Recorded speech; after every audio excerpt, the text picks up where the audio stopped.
Et donc le fait de partir, pour moi, c'est aussi une manière de mieux se connaître, de prendre des décisions qui sont vraiment les miennes. Et après, de revenir, et tout l'enjeu, tout ce qui est dur, c'est de revenir ensuite dans la société en restant forte sur qui on est vraiment.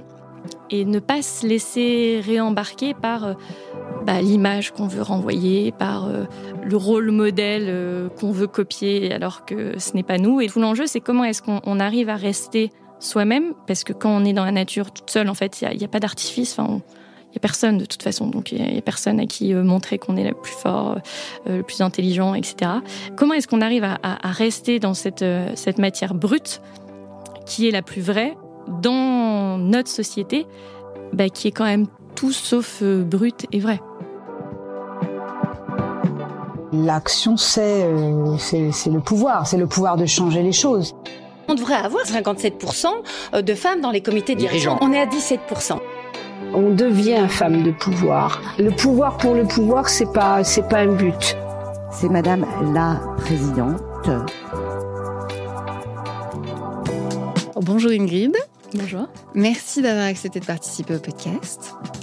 Alors, vous êtes connue depuis 1 an sur LinkedIn pour redonner une identité et une place aux animaux sur un réseau social souvent déconnecté de cet univers. Tout aussi passionnant que soient vos posts, celui qui m'a interpellée était sur un tout autre sujet. Vous poussiez un coup de gueule sur la remise en question de la capacité des femmes à bivouaquer en mode solo, en faisant un parallèle avec la remise en question permanente des femmes dans la société sur leur capacité à faire.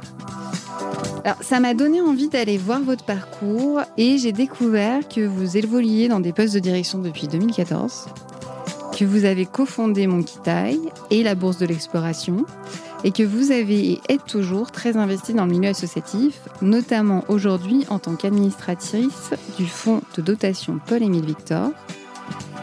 Et en septembre, vous commencez un nouveau poste chez Noé, association spécialisée dans la préservation de la biodiversité, en tant que directrice générale adjointe. Alors, j'ai aussi découvert votre éloge à l'inaction, auquel j'adhère, dans ce monde qui se veut à impact. Et j'ai eu envie d'en savoir plus sur votre vision du pouvoir, à la fois au travers de votre parcours professionnel et avec cette année à la rencontre du vivant. Du coup, vous, qu'est-ce qui vous a donné envie de participer au podcast ? Merci beaucoup Nelly pour cette introduction. Ce qui m'a plu déjà dans le mail que vous m'avez envoyé, bien sûr il y avait le sujet du pouvoir au féminin, mais aussi la manière dont vous avez tourné votre demande, qui était un peu comme une bouteille à la mer. Vous m'avez dit, j'ai plus les mots en tête, mais c'était, si rencontre il y a, ce sera très bien. Si c'est maintenant, pourquoi pas. Si c'est plus tard, j'ai le temps. Et en fait, j'ai beaucoup aimé parce que, justement, vous parliez tout à l'heure du sujet de l'inaction et j'imagine qu'on y reviendra. Mais dans un monde où on veut toujours être dans l'urgence, le fait d'avoir des propositions, on nous dit, en fait, il y a un moment, les choses se feront ou se feront pas et ça sera bien et ça va bien se passer et peut-être que ce sera plus tard et ça sera aussi formidable. Étonnamment, c'est ça qui m'a donné envie de vous répondre assez rapidement. Donc voilà, à la fois pour le sujet et pour le fond et pour la forme, j'ai eu envie de vous rejoindre. Merci. Qu'est-ce qui vous a interpellé sur le sujet, alors le pouvoir au féminin ? Qu'est-ce que ça vous évoque ? Le pouvoir au féminin, ça m'évoque plein de choses. Bon, déjà, bien sûr, le sujet du féminin en tant que femme, on est constamment sollicité pour réfléchir au sujet, que ce soit la femme dans la société ou la femme en tant que personne qui vit dans son quotidien, qu'il soit pro ou qu'il soit personnel. Pour moi, le pouvoir aussi, bien sûr, c'est la capacité à faire. C'est la liberté qu'on se donne d'agir, de réfléchir, de sortir du cadre, de se lancer. Et c'était ça qui m'intéressait vraiment sur la thématique que vous abordez dans le cadre de ce podcast, c'est d'associer ces deux mots-là, de peut-être réfléchir aussi, parce que je pense que moi, je vis au quotidien une certaine forme de féminisme, évidemment, de féminité certainement, de pouvoir, parce que j'estime que j'ai la chance de prendre un peu ma vie en main d'une certaine manière, je ne sais pas si on peut dire ça comme ça. Et donc, au-delà de le vivre, mais aussi de passer un petit moment avec vous pour réfléchir au sujet, ça me plaisait bien de passer de l'action à la réflexion. D'habitude, on préfère passer d'abord de la réflexion et ensuite à l'action. Bon, moi de temps en temps, je mets la charrue avant les bœufs ou je fais les choses à l'envers. Et donc, c'est une bonne occasion de se poser pour en parler. Vous dites, d'une certaine façon, je vis le féminisme, on défend le féminisme, en tant que femme, on est féministe. Qu'est-ce que vous entendez par là ?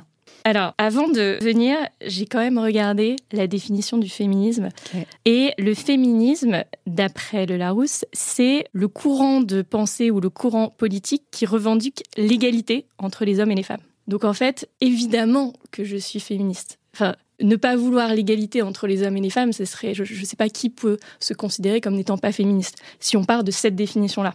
Donc en fait, je pense que évidemment, ce sujet est hautement politique, économique et autres, mais en tant que femme, en tant qu'homme, en tant qu'être humain, ne pas revendiquer une égalité entre les êtres, je pense que déjà, il y aurait un petit problème en fait. Mais je pense aussi que beaucoup de personnes ne connaissent pas tout simplement la définition du féminisme. Et on parle là du féminisme, mais sur plein de sujets. On parle de l'environnement, on parle de l'écologie, on parle de quelles que soient des grandes thématiques du moment où tout le monde a un avis sur la question.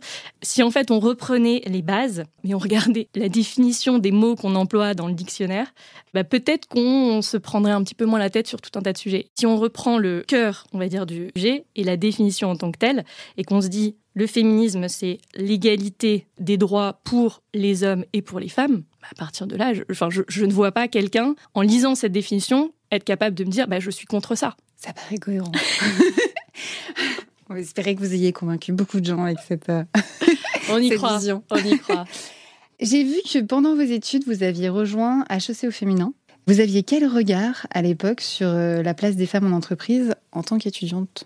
Honnêtement, j'avais pas un regard très clair sur le problème, en fait. Pour moi, il n'y avait pas de problème. En tant que jeune diplômée, intégrer une entreprise, j'avais l'impression que ça sollicitait les mêmes compétences, les mêmes besoins, la même énergie en tant que femme ou en tant qu'homme.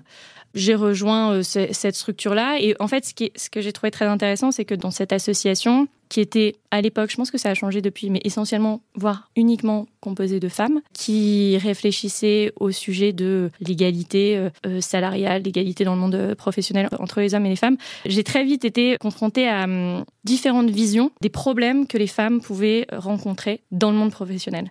Et en fait, le premier frein que moi, je ne percevais pas à l'époque, puisque jeune diplômée sans enfant, c'était le sujet de la maternité. Et en fait, très vite, on m'a dit « Non, mais tu comprendras le jour où tu auras des enfants. Parce que c'est à ce moment-là que là, tu vas douiller, ma grande. Parce qu'en fait, c'est là où vraiment, on ne peut plus faire semblant de dire qu'on est tous égaux. Parce que non, dans l'entreprise, à ce moment-là, au moment où tu auras des enfants, tu te rendras compte que ce sera très différent, que tu seras traité différemment, que ta carrière va prendre du plomb dans l'aile, etc. » Et donc, ça a été une manière assez brutale, je pense, quand vous avez 23 ans et que vous arrivez dans le milieu professionnel avec des étoiles dans les yeux en disant « Mais non, mais maintenant, on est en 2015, 13, je sais plus, tout ça c'est derrière nous et l'égalité de fait évidemment, surtout en tant que cadre, surtout quand vous rejoignez une entreprise dont la directrice générale est une femme, etc. Quand on vous dit, quand vos pères qui ont 10, 20 ou 30 ans de plus que vous regardent en souriant en disant oui, t'es mignonne, mais attends de voir, et là, à ce moment-là, tu comprendras. Donc, ça a été une petite claque dans la figure, qui était aussi intéressante, et je trouve que ce soit sur le sujet du féminin ou sur d'autres, le fait d'avoir l'occasion d'interagir avec d'autres personnes plus âgées et qui ont une expérience différente, vous fait grandir beaucoup plus rapidement, et vous permet aussi de vous poser tout un tas de questions ou un regard différent sur l'environnement dans lequel vous évoluez. Vous êtes ensuite rentrée dans le monde professionnel, vous avez évolué très vite. Qu'est-ce qui a été le plus compliqué pour vous dans votre parcours ? Alors, j'ai pas l'impression d'avoir vécu des moments difficiles dans mon parcours. Et je réfléchis, il y en a forcément. Je me suis plantée plein de fois. Je me suis demandé, il y a des lundis matins où je me suis demandé ce que je faisais là. Évidemment, mais je pense comme tout le monde, soyons honnêtes, quelles que soient les entreprises dans lesquelles j'ai été. Ce qui a peut-être été difficile parfois, c'est de trouver sa place. Moi, j'ai été dans des entreprises assez variées, mais j'ai passé pas mal de temps plutôt dans une grosse entreprise, plutôt formation ingénieur, plutôt masculine, assez proche du secteur de l'énergie et du BTP. Et le fait de trouver sa place quand on n'est pas ingénieur, quand on est jeune et quand on est une femme, ça n'a pas toujours été évident, mais sans trauma derrière.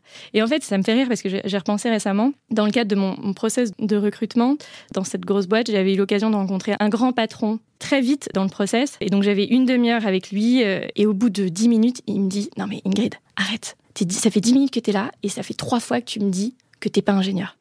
Et arrête de t'excuser du fait de ne pas être ingénieur. » Et donc, en fait, à ce moment-là, je me suis dit, wow, ok, c'est mon premier entretien de recrutement avec ce grand patron. Et déjà, au bout de 10 minutes, je n'assume pas qui je suis et je m'excuse de ne pas être qui j'aurais aimé ou à l'époque, je pensais devoir être. Et donc, c'est peut-être un peu ça. Les difficultés, c'est la difficulté à assumer qui on est, à ne pas regretter de ne pas être l'autre, à réussir à s'intégrer dans un environnement dans lequel on se dit qu'on ne fait pas forcément partie naturellement ou sur lesquels on a certainement d'autres atouts que ceux qui sont majoritairement installés. Et certainement une espèce de syndrome de l'imposteur. Mais bon, ça, je pense que comme beaucoup de gens. À quel moment vous êtes sentie à votre place ? Je me sens à ma place quand je mets les gens en relation. Je me sens à ma place quand je suis entre plein d'univers différents. Quand j'aide à faire en sorte que les autres arrivent à se comprendre et à travailler ensemble, à créer des ponts entre plein de choses, à jongler avec plein de sujets. J'aime bien être dans le pluri-activité, pluri-secteur, pluri-action. C'est dans ces moments-là que je me sens à ma place. Et je me sens à ma place quand je suis assise par terre à observer les animaux. Donc voilà, ce sont les différents types de moments dans lesquels je me sens plutôt bien. L'un assez nettement professionnel et l'autre sur lequel c'est un petit peu plus compliqué de construire une carrière. C'est intéressant, cette côté de mise en relation, mise en mouvement, c'est ça, hein, c'est la côté coordination en fait qui vous plaît. Comment vous trouvez ce rôle-là quand vous avez été directrice ? Comment vous retrouvez cette forme-là de mise en relation, de mise en contact ? Je pense qu'une des missions quand on est directeur ou directrice, c'est de faire en sorte de faire ressortir le meilleur des personnes avec qui on travaille. Que ce soit les personnes qui sont hiérarchiquement au-dessus de nous, à côté de nous, en dessous de nous, en transverse, peu importe, dans cette espèce de grand schmilblick où tout est relié. Et donc, c'est de faire émerger le potentiel de chacun et le potentiel des interactions aussi. Et le sujet des interactions, c'est assez rigolo parce que je trouve que dans le milieu professionnel, c'est un sujet dont on parle pas assez. On mise beaucoup sur les compétences individuelles et on se dit, OK, on va mettre toutes ces personnes-là dans une boîte, on va secouer la boîte et abracadabra, il va y avoir quelque chose de formidable qui va ressurgir. Et en fait, c'est très mignon, mais c'est pas du tout comme ça que ça se passe. Et vous pouvez avoir les meilleurs experts dans chacun des secteurs, vous secouez la boîte, il y a rien qui sort. Et en fait, le sujet des interactions, c'est un sujet que j'ai beaucoup creusé pendant l'année que je viens de finir là, autour du vivant, parce qu'en fait, quand vous parlez du vivant, quand vous parlez de la biodiversité, vous ne parlez que de ça. Vous ne parlez que des interactions. Parce que vous, en tant qu'être humain, vous êtes intimement lié avec tout le reste. Avec la terre, avec les plantes, avec l'animal, avec la culture, avec le soleil, avec les éléments. Et en fait, tout n'est qu'interaction. Et l'individu, qu'il soit végétal, animal, pris en tant que tel, n'est rien. Et vous-même, en tant que corps, vous êtes interaction avec toutes les bactéries, tous les fluides, tout ce qui circule en vous, à côté de vous, tous les parasites. Et à partir du moment où vous comprenez que sur le sujet du vivant, tout n'est qu'interaction, que vous-même, vous êtes du vivant et qu'une entreprise, c'est une grosse boîte dans laquelle il n'y a que du vivant, et bien en fait, vous dites, OK, donc une équipe, ce n'est qu'interaction. Et c'est ça qui est chouette et c'est ça que j'aime beaucoup, moi, quand j'appréhende le sujet du vivant, de la biodiversité. C'est après de réussir à faire des parallèles et à se dire, OK, après, en tant que professionnel, en tant que directeur, directrice, en tant que membre d'une société, d'une communauté, comment j'arrive à retranscrire ça dans une entreprise ? Parce qu'il ne faut pas se leurrer, une entreprise, c'est que des bonhommes et des bonnes femmes. Et donc, c'est que du vivant, c'est que de la biodiversité. Et donc, comment est-ce que tout ce qu'on arrive à voir dans la nature, on arrive à s'en inspirer pour le remettre dans les entreprises ? Parce que dans beaucoup d'entreprises, on manque cruellement de liens. Et en fait, c'est ça qui fait que ça fonctionne. Comment vous appréhendez votre poste de DGA, du coup, avec toutes ces nouvelles prises de conscience de votre année ? Le poste de DGA chez Noé. Alors, moi, je suis hyper excitée par ce projet. Je suis très, très, très heureuse. Déjà, parce que c'est un sujet qui est absolument passionnant. Parce que j'ai la chance de pouvoir travailler dans un secteur qui est complètement dingue, qui est la vie, en fait.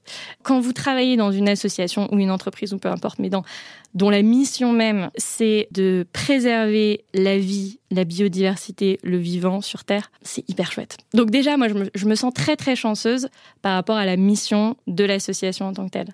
Je me sens très chanceuse aussi parce que c'est une association qui existe depuis 20 ans, qui a un retour d'expérience sur ces sujets qui est passionnant, qui a des compétences en interne que moi je n'ai absolument pas. Comme tout à l'heure, je vous disais, quand j'ai voulu rejoindre une grosse boîte, que je ne suis pas ingénieur.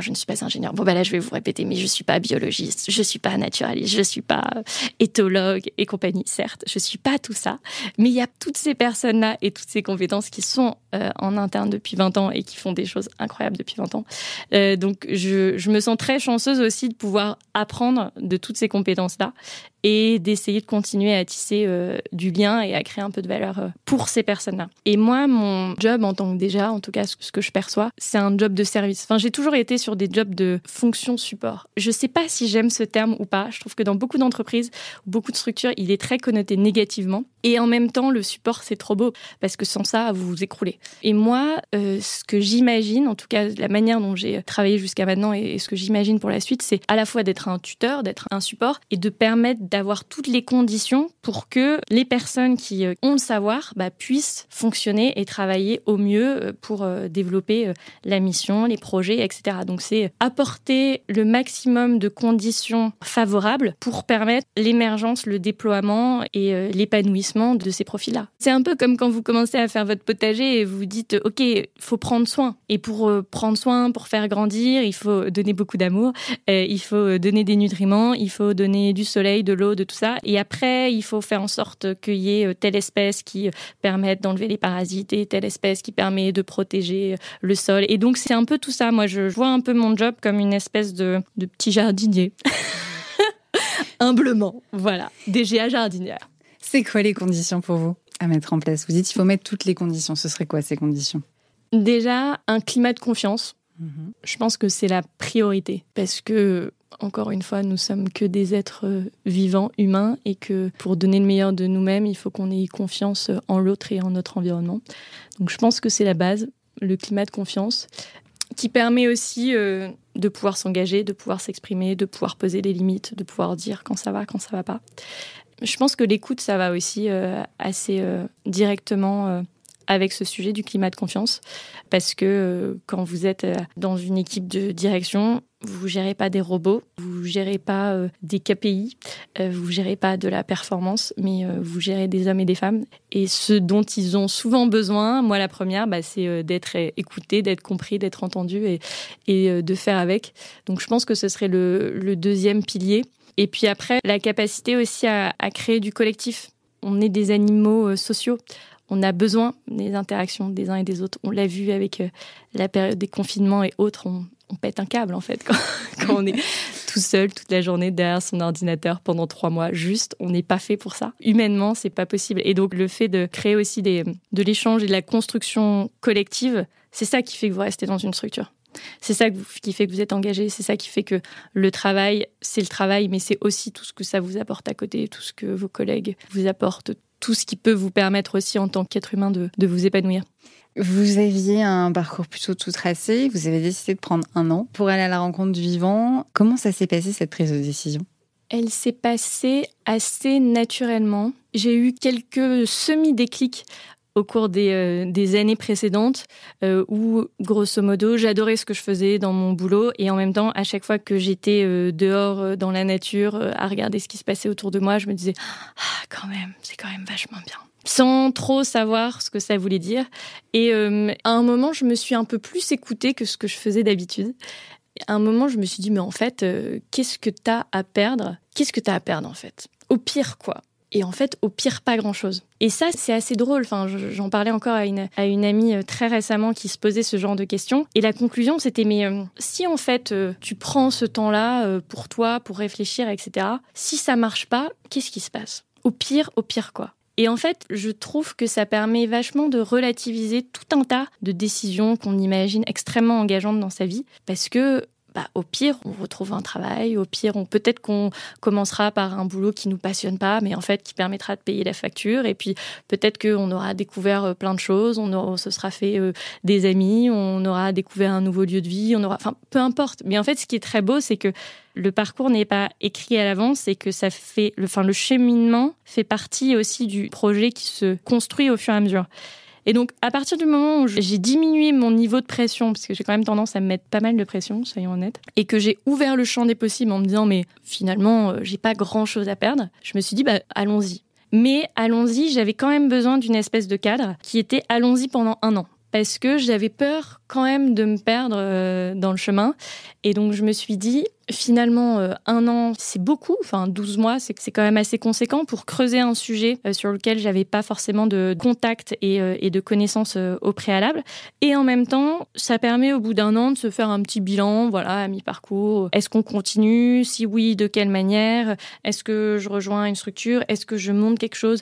Est-ce qu'en fait, tout ça, c'était formidable, mais ma vie d'avant, elle me plaisait quand même vachement, donc j'y retourne.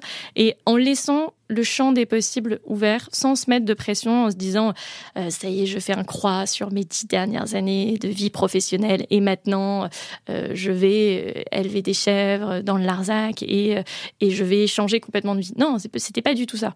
Donc c'est un peu comme ça en fait que ça s'est fait un petit peu au fur et à mesure, en me disant finalement j'ai pas grand chose à perdre à m'octroyer ce moment-là. Et plus j'ai rencontré des gens sur le sujet du vivant, plus j'ai passé du temps dehors, plus je me suis écoutée, plus je me suis laissée surprendre, plus je me suis dit mais en fait c'était exactement ça, ce dont tu avais besoin. Et donc c'est un côté très chouette aussi de se rendre compte que parfois on parvient à s'écouter. Quand c'est vraiment, vraiment nécessaire, on parvient parfois à s'écouter et ça fait du bien aussi de se laisser guider sans forcément savoir en amont ce sur quoi on va atterrir.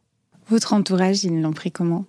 Alors, c'est assez marrant cette question parce que je suis pas sûre que l'entourage ait grand-chose à dire à une décision qu'on prend qui est personnelle. Et encore une fois, j'ai pas décidé de m'embarquer sur un bateau de Sea Shepherd pour 1 an et pour aller faire barrière de mon corps devant un chalutier. J'ai choisi d'approfondir un sujet qui était le vivant pendant 1 an tout en restant basée en France, tout en continuant à voir mes proches, ma famille, mes amis. Donc mon entourage, qu'est-ce qu'il en a dit ? Je sais pas trop. En tout cas, ça m'a pas marqué parce que peut-être qu'il avait pas son mot à dire à ce moment-là. Et peut-être que comme je savais ce que moi je voulais faire et que ils m'ont vu suffisamment déterminée, ils m'ont laissé faire. Et quand lors d'apéro ou de dîner mondain, on me demandait ce que je faisais et que j'expliquais, je suis pas complètement certaine de ce que je fais, ça faisait beaucoup rire. Et puis après, on passait à autre chose en fait. Parce qu'il faut accepter aussi parfois de pas réussir à convaincre les autres parce que nous-mêmes on sait pas trop ce qu'on fait. Et encore une fois, c'est pas très grave. Non, mais c'est agréable à entendre dire. Parce que très souvent, j'entends soit j'ai gagné en confiance parce que j'ai eu des retours positifs, soit j'ai dû me battre. Donc là, vous dites en fait, j'ai fait ma vie. Et ça s'est bien passé. Et comme j'ai fait ma vie, les autres ont suivi ou pas. Mais en tout cas, il n'y a pas eu débat. C'est vrai. Oui, complètement.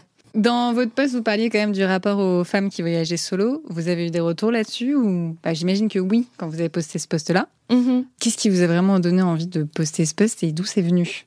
Il faut que je fasse attention sur ce sujet parce que parfois je m'enflamme, donc je vais essayer de me contenir un petit peu. Non, c'était un énorme ras-le-bol. C'était un énorme ras-le-bol que je ne comprenais pas, mais que, comme je suis consciente de mes défauts et de mes imperfections, j'essaye aussi d'intégrer les retours des autres. Mais non, en fait, moi, je ne comprenais pas du tout pourquoi des gens me demandaient si j'avais pas peur de randonner seule dans le Vercors ou dans les Pyrénées ou tout ça. Alors, je dis ça, et encore une fois, je mets plein de parenthèses parce que, bien sûr, le premier risque, c'est randonner seule. Ça a toujours un certain nombre de risques parce que si on se tord la cheville et qu'on n'a pas de réseau, bien sûr. Mais en général, quand on randonne seul, on est beaucoup plus attentif au chemin qu'on prend, à la météo, on se laisse beaucoup moins porter par le groupe et je pense qu'il y a beaucoup plus d'accidents, j'ai pas les chiffres, mais quand on est dans une bande de potes et on va faire cette montagne, même si on n'a pas les capacités, parce qu'on se dit on se challenge, etc., plutôt que quand vous êtes toute seule et que vous avez bien conscience des risques qu'une prise de décision qui n'est pas contrôlée peut engendrer comme conséquence. Donc bien sûr, quand on part tout seul, il y a toujours ce risque-là, mais il y a tout un tas de choses qui permettent d'anticiper et de diminuer le risque en tant que tel. Est-ce que le fait de potentiellement se retrouver en difficulté dans un chemin, dans un sentier, etc., ça devrait annuler l'envie que peuvent avoir tout individu, et les femmes en particulier, parce que je reste convaincue que c'est beaucoup pour les femmes que ce sujet revient, de partir seule, se balader en forêt ou dans la montagne? Non, absolument pas. Est-ce qu'il faut arrêter de faire des choses qui sont un petit peu, de temps en temps, perçues comme dangereuses par la société pour rassurer ses proches ? Non, je suis pas sûre en fait, parce que le bien-être que procure 2 jours passés dans la forêt à randonner, à bivouaquer seul, mais vous gagnez 10 ans en psychothérapie en fait, vous vous faites économiser des millions à la sécurité sociale. Non mais je rigole pas, vous. Enfin, la puissance du moment en nature, en solitaire, passé pendant plusieurs heures, plusieurs jours, est absolument dingue en termes de connaissance de soi, en termes de découverte de qui vous êtes, en termes de plein d'aspects assez étonnant. Et je pense que beaucoup de personnes ont peur aussi de ça. Parce que se retrouver seul, c'est aussi se retrouver seul face à soi-même. Et parfois, ça fait un peu peur aussi. Mais dans les forêts, malheureusement, françaises, le risque de se faire attaquer par une bête sauvage est quand même très très limité. En fait, on a juste plus de bêtes sauvages en France.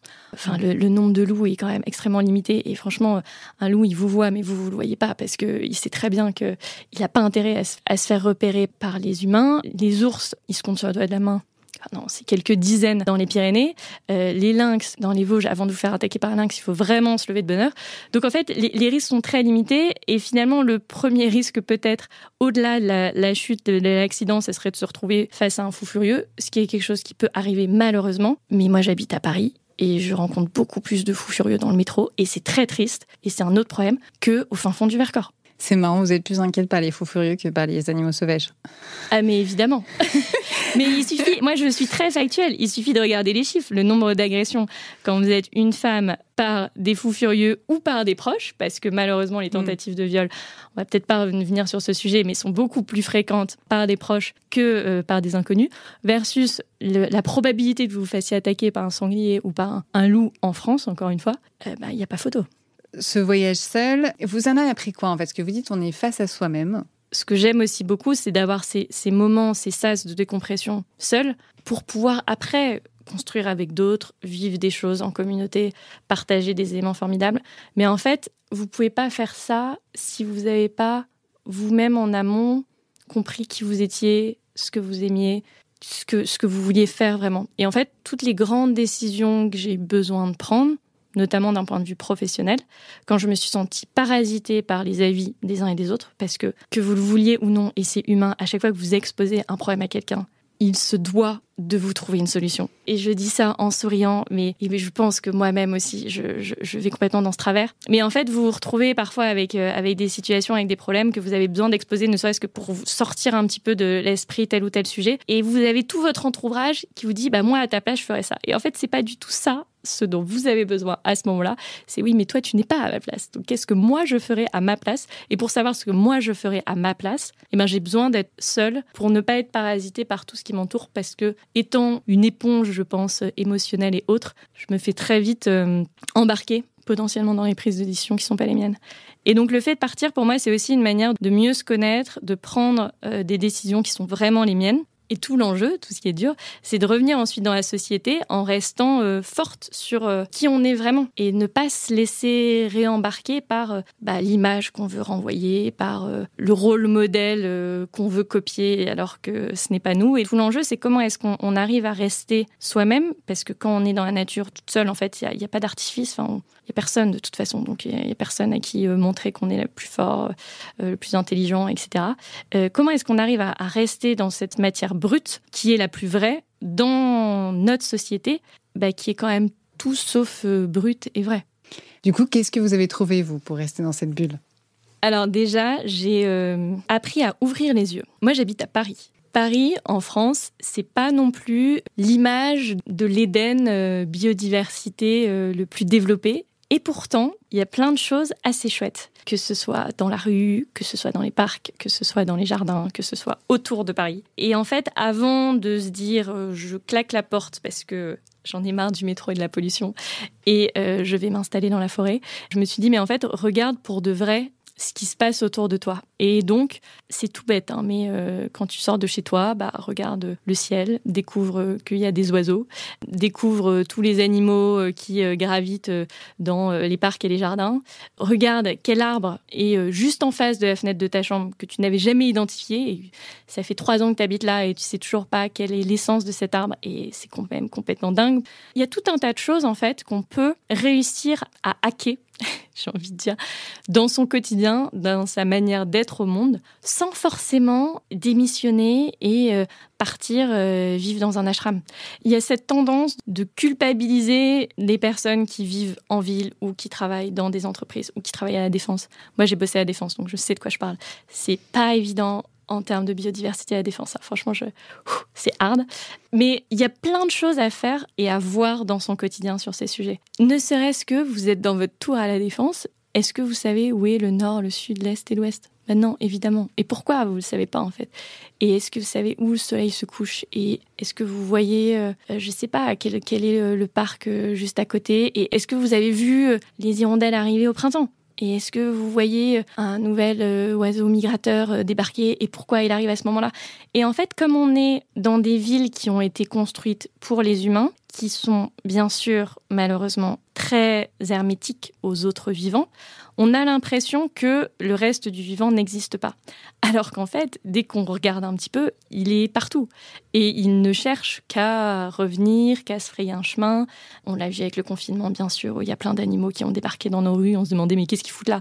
Mais en fait, c'est juste qu'ils vivent à côté et que la nuit, ils sortent et que là, enfin, ils peuvent sortir le jour parce qu'il n'y a pas des voitures qui viennent les écraser tous les 200 mètres.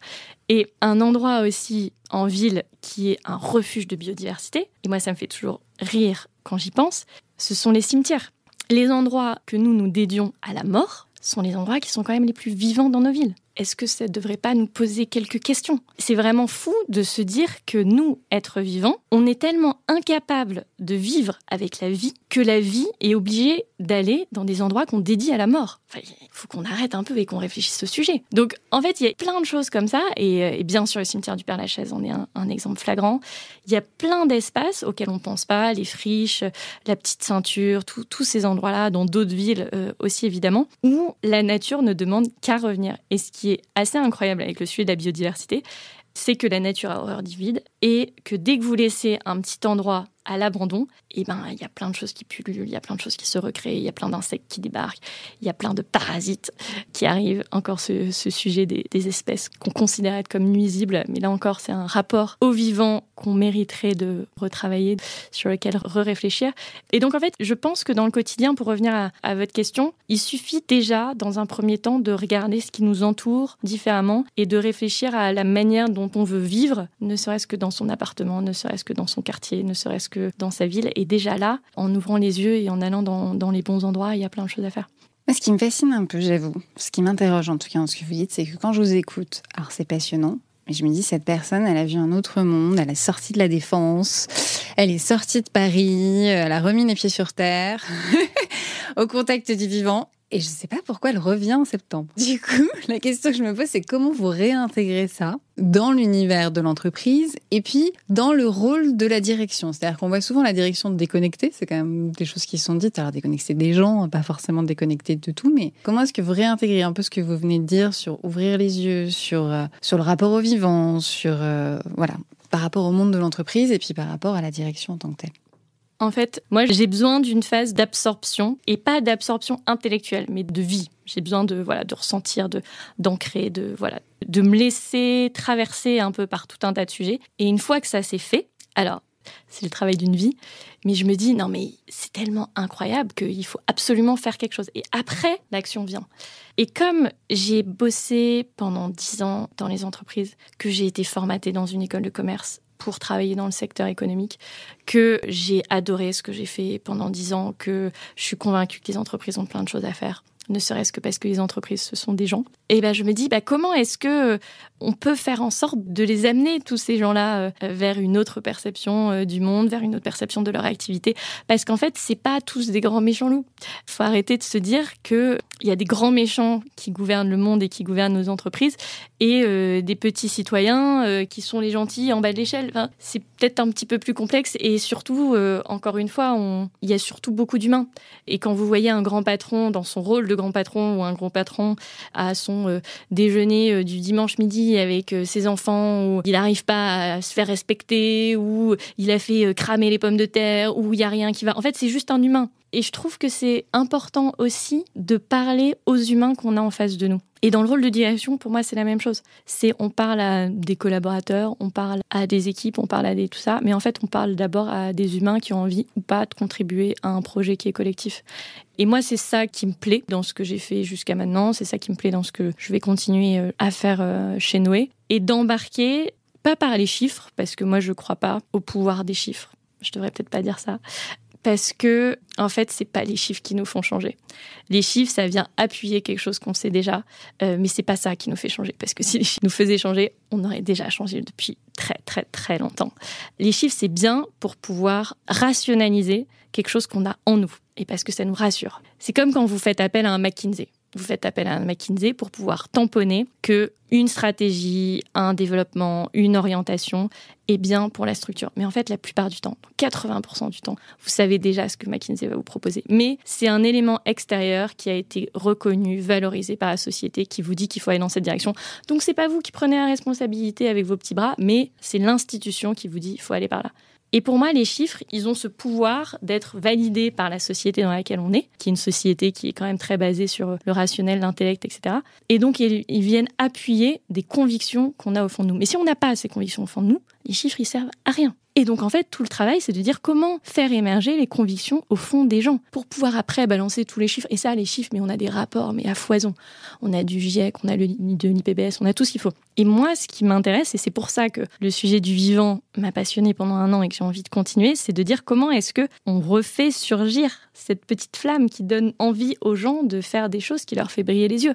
Parce qu'en fait, quand vous êtes patron d'une boîte et que vous réfléchissez à faire des choses mieux, en fait, ça vous fait briller les yeux parce que vous êtes un être humain. C'est évident. Et après, pour sécuriser vos actionnaires, pour sécuriser vos sources d'approvisionnement, pour tout ça, vous balancez tous les chiffres et bien sûr, les chiffres, ils serviront. Mais s'il n'y a pas cette phase de prise de conscience et cette phase de sensibilisation en amont, de vivre vraiment, d'aller dehors, de se rendre compte sur le terrain de ce que c'est, de redécouvrir aussi la beauté, la naïveté du moment en nature, on a sauté une étape qui est l'étape qui ancre dans la durée un changement de société. Comment vous comptez faire ça demain, alors ? Ah là là, si j'avais la solution, je ne serais pas là. Je pense que je vais beaucoup me planter, d'abord, parce qu'il va falloir tester plein de choses. Je pense qu'il faut parler un peu avec ses tripes. En fait, je me suis rendu compte, c'est assez drôle parce que quand j'ai décidé de prendre mon année au contact du vivant, j'ai commencé à en parler à mes anciens patrons ou à mes anciens collègues. Et au début, je me suis dit, mon Dieu, mais ils vont complètement halluciner. Ils vont se demander, mais qu'est-ce qu'elle a fumé, Ingrid ? Elle est partie très très loin dans ses délires. Et donc, j'en ai pas tout de suite parlé. J'ai laissé quelques mois passer. Et à un moment, je me suis dit, encore une fois, au pire quoi ? Au pire, pas grand-chose. Et donc, j'ai un petit peu expliqué ma démarche, ce que je cherchais, ce que je ne savais pas, où j'allais. Et en fait, la plupart du temps, étonnamment, les retours ont été hyper positifs parce que quand on s'ouvre, surtout sur ces sujets-là, ça fait émerger tout un tas de souvenirs et ça ouvre une brèche dans le costard-cravate. Enfin, je caricature, mais c'est un peu ça. Et je me suis retrouvée dans des discussions mais complètement hallucinantes avec notamment un très haut gradé militaire avec qui j'avais eu l'occasion d'échanger, mais sur des sujets qui n'avaient rien à voir, avec qui on a parlé une demi-heure, des poules, du rapport qu'on pouvait avoir avec le chevreuil qu'on voyait en forêt, enfin des choses complètement, mais à des années-lumière de ce que je pouvais imaginer, de la posture de la personne que j'avais en face de moi, mais juste, j'avais taillé une brèche dans l'uniforme, dans le costard-cravate ou dans le tailleur. Et c'est ça qui est assez chouette. À partir du moment où on est un peu, je pense, vrai, encore une fois, vrai et brut, il peut y avoir des belles surprises. Et en fait, si la rencontre se fait pas, c'est pas très grave. Enfin, il y a tellement de gens sur Terre à convaincre, tellement de projets intéressants à faire, que s'il y a des personnes qui sont complètement hermétiques à ma démarche, je m'en vais, tout simplement. Parce qu'on n'a pas le temps de s'acharner sur des gens qui veulent pas voir ce qui se passe autour de nous. Donc, je suis aussi dans une espèce de prise de distance, peut-être, qui, je pense, est salutaire quand on est sur des sujets très engagés. Je vais pas réussir à transformer la Terre entière. Peut-être que je vais parler qu'aux convaincus, mais en fait, si déjà tous les convaincus se mettent ensemble et qu'on arrive à faire des choses chouettes, franchement, ça sera toujours mieux que rien. Je vais me permettre de revenir sur l'armée, parce que vous en parlez pas mal, en fait. Vous avez été investi avec l'armée ? Ah oui, j'ai été réserviste dans la Marine nationale et présidente d'une association sur les questions de défense et de sécurité. Qu'est-ce qui vous a donné envie de prendre cet engagement ? Je pense que c'est le côté contribuer à quelque chose qui vous dépasse. Okay. Et en fait, dans les combats écolos d'aujourd'hui, moi, je retrouve beaucoup ça. C'est contribuer à préserver la souveraineté du pays ou la viabilité de la terre pour les générations futures. Je ne vais pas dire même combat, mais en fait, on est dans une volonté d'aller au-delà de sa personne pour donner soit tout ce qu'on a, soit plus que juste un travail, en tout cas un engagement profond, pour faire quelque chose qu'on estime bon pour l'intérêt général. Et ça, je trouvais ça très fort et je ne le retrouvais pas en entreprise. Et je vais même aller plus loin, c'est qu'en entreprise, si vous faites ça, c'est-à-dire que si vous vous engagez comme une cause qui vous dépasse, etc., vous pouvez être très déçu aussi de la manière dont l'entreprise peut vous traiter. Moi, ça n'a pas été mon cas, mais j'ai vu des gens brisés aussi, qui ont donné beaucoup pendant des années et qui, du fait d'un changement de direction, de stratégie, se sont retrouvés au placard ou se sont retrouvés mis à la porte et on brise des vies comme ça. Parce qu'encore une fois, c'est de l'humain derrière. Et donc, en fait, ce que je ne pouvais pas donner dans le monde de l'entreprise, j'avais besoin de le donner autre part. Et j'ai trouvé dans cet engagement sur les sujets militaires un engagement qui me dépassait, qui me permettait de contribuer à quelque chose de plus grand, plus fort, plus loin, qui me correspondait et qui permettait d'assouvir ce besoin d'agir et de contribuer à un mieux collectif. Et aujourd'hui, alors pour tout un tas de raisons, je me suis désengagée du monde militaire, notamment pour des questions de temps, mais aussi parce que cette volonté de contribuer à un mieux collectif et de travailler à un avenir désirable, souhaitable, tout ce que vous voulez, je le retrouve dans l'engagement plus sur les sujets de biodiversité, sur les sujets du vivant et sur les sujets écologiques. Et je trouve ça formidable et absolument nécessaire. Et je pense qu'il y a beaucoup de personnes, notamment des plus jeunes, qui en ont besoin. Et on voit les jeunes générations aujourd'hui qui ne veulent donner à l'entreprise que pas le strict minimum, mais qui veulent pas se laisser happer par l'entreprise, qui font leurs 35 heures par semaine, qui veulent pas les déranger, qui veulent déconnecter. Et en fait, je le comprends parce qu'elles ont une vision de l'entreprise qui peut être hyper violente dans plein d'aspects et parce qu'elles veulent s'engager sur d'autres sujets aussi. Et donc, cette volonté de but un peu qui nous dépasse, du but ultime, elles le retrouvent dans l'engagement associatif aujourd'hui. C'est vrai ce que vous dites sur le rapport à l'engagement en entreprise, qu'il y a des gens très engagés qui se sont fait briser, qu'il y a une certaine distance que vous avez réussi à trouver, en tout cas dans le monde de l'entreprise. Demain, comment vous comptez gérer ça avec vos équipes ? Parce que le milieu associatif, c'est très engageant pour le coup. Ça reste à une organisation, une entreprise, mais du coup, comment vous voyez ça demain ? Le rapport à l'engagement dans une association ? C'est une excellente question à laquelle je ne sais absolument pas répondre aujourd'hui. Parce que j'ai bien conscience, pour côtoyer un certain nombre de personnes qui travaillent au milieu associatif, que là, tout est mélangé. Le professionnel, l'affect, la volonté de donner pour son boulot, mais aussi pour une cause qui nous dépasse. Et j'ai aussi vu un certain nombre de personnes complètement cramées dans le milieu associatif. Donc je pense que c'est un point de vigilance à avoir en tant qu'individu et en tant que directrice sur ces sujets-là, pour de temps en temps réussir à prendre du recul. Et c'est beaucoup plus simple à dire qu'à faire. Et d'accepter aussi, de temps en temps, de se dire, en fait, tout seul, on va pas sauver le monde, quoi. Donc, si ce soir, j'arrive pas à résoudre telle grosse crise c'était pas la biodiversité, mais disons de biodiversité, si j'arrive pas à éteindre tous les incendies là dans la soirée, si j'arrive pas à arrêter la déforestation en Amazonie, en fait, c'est pas très grave. Et en fait, je pense, bien sûr, je caricature et je vais très loin, mais de temps en temps, il faut aussi se rappeler que on peut pas tout faire tout seul, s'enlever un petit peu de pression pour la reprendre peut-être le lendemain matin, mais réussir à jongler avec ça, je pense que c'est le travail d'une vie quand on a un boulot auquel on croit et une cause qui nous tient à cœur pour trouver une espèce d'équilibre. Et après, l'équilibre par nature, c'est quelque chose qui est complètement précaire et qui doit se construire et se reconstruire tous les jours, toutes les heures. Donc je pense que je vais pas mal me planter, encore une fois, je vais pas mal jongler et apprendre aussi de personnes qui travaillent dans ce type de structure depuis des années et m'inspirer certainement de la manière dont elles fonctionnent aussi. Dans cet épisode un peu différent, nous avons fait un pas de côté pour parler du vivant et le remettre en lien avec l'entreprise. Avec Ingrid, nous poursuivons l'échange dans le prochain épisode que vous pourrez retrouver le 24 septembre pour aller plus loin sur les sujets de l'engagement. Nous parlerons aussi du rapport à l'inaction dans notre société qui a aujourd'hui une obsession de l'impact et nous aborderons l'économie régénérative et ce qu'elle induit sur les styles de management. Avec Ingrid, nous irons aussi plus loin sur l'inclusion du vivant dans nos entreprises. Si ces sujets vous parlent ou vous interpellent, je vous donne rendez-vous le 24 septembre pour le prochain épisode. Si cet épisode vous a plu, dites-le moi dans les commentaires et avec des étoiles. Vos retours sont précieux, vos partages aussi, si vous pensez que cet épisode peut parler à votre entourage. Vous pouvez suivre le podcast sur Instagram et LinkedIn, et je vous retrouve avec plaisir au prochain épisode.